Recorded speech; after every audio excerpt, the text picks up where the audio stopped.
Doctor Bhimrao Ambedkar का पूरा नाम है भीमराव रामजी आंबेडकर।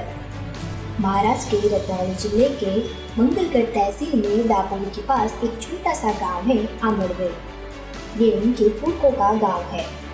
भीमराव की माताजी का नाम भीमाबाई और पिताजी का रामजी सकपाल था। दादाजी का नाम मालोजी सकपाल था। सकपाल इनके परिवार के कुल का नाम है, जो उनका भूषण व गौरव माना जाता है। वे हिंदू धर्म में अछूत समझी जाने वाली महार जाति के थे। उनके पूर्वज अपने गांव में धार्मिक त्योहारों के समय देवी देवताओं की पालकियां उठाने का काम किया करते थे। बहादुर लेकिन हेय समझने के कारण महारों को अच्छी सरकारी नौकरियां, पुलिस विभाग या इज्जत वाले काम धंधे नहीं मिलते थे। इन्हें रास्तों की सफाई करना, शौचालय साफ करना, जूता बनाना, गांव की चौकीदारी, मरे हुए मवेशियों की खाल उतारना, बांस की चीज़ें बनाना आदि हेय काम करने के लिए मजबूर होना पड़ता था। खेतों में भी दास व गुलामों की तरह बेगार कराई जाती थी। महारों का कोई जातिगत व्यवसाय नहीं था। खान पान, रहन सहन, वेशभूषा पर भी कई पाबंदियां लगी होती थी।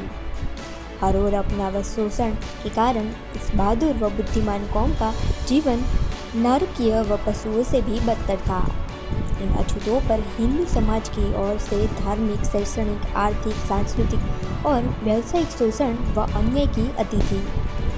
स्वर्ण हिंदुओं को महारों की छाया से भी घृणा थी और पेशवा के काल में तो इनकी दशा बहुत ही दयनीय थी। इन्हें इंसान तो समझा ही नहीं जाता था। गुलामों की बेड़ियाँ इतनी मजबूत से जकड़ी हुई थी कि मेहनत का अछूत समाज बुरी तरह से त्रस्त था और निठल्ला वर्ग इनकी कमाई पर ऐसो आराम की जिंदगी गुजार रहा था। महार जाति की बस्ती गांव से बाहर की होती थी, जिसे स्वर्ण लोग हेय दृष्टि से महारवाड़ा कहते थे। इतिहासकारों का मानना है कि महार महाराष्ट्र के मूल निवासी थे। इन्हीं के नाम पर से महाराष्ट्र यानी महाराष्ट्र नाम पड़ा। महार शब्द की उत्पत्ति महाअरी से मानी जाती है, यानी बड़ा दुश्मन। इस जाति के लोग मजबूत कद काठी वाले और रोबीले आवाज, बुद्धिमान व बहादुर लड़ाकू प्रवृत्ति के होते थे। इसी कारण राजा महाराजाओं द्वारा सेना में महारों को प्राथमिकता से रखा जाता था।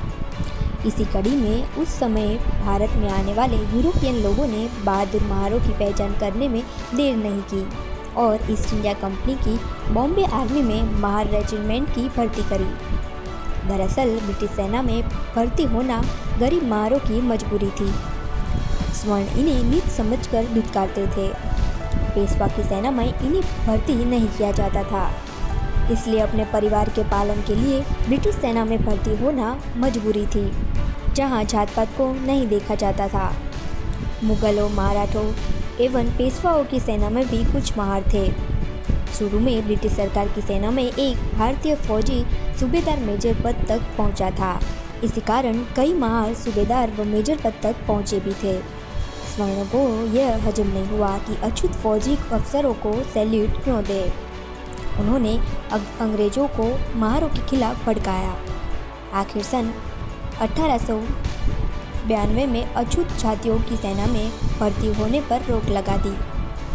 सन 1898 में घटेकर कमीशन के फैसले के बाद महार अछूतों को सेना से बाहर कर दिया और जाति के आधार पर राजपूत, मराठा, सिख, गोरखा आदि रेजिमेंट की स्थापना की गई।